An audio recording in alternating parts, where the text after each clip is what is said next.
arrume-se comigo pra autoescola. Gente, vocês sabem que eu tô tirando minha carta de condução e eu estou indo agora pra terceira aula. Eu interiorizei dentro de mim que hoje eu vou ir pra rua. Já vai fazendo a oração e vai mandar Deus ir na frente, né? Porque como tá aqui louvor, Deus vai na frente, abrindo o caminho, tirando os bitáculos, tirando as pessoas do rumo me atropelar.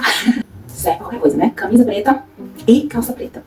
Como tá muito calor lá fora, eu vou com essa calça que ela é bem fininha e ela é bem confortável e não esquenta tanto como calça jeans. Voltei, tô com a minha pincha, vocês não vão conseguir ver. Eu vou aqui colocar minha sandalinha de Jesus, que faz tempo que eu não uso ela.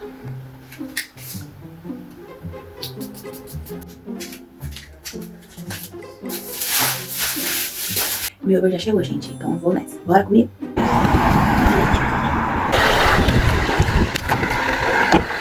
Desculpa, não vi que tinha gente.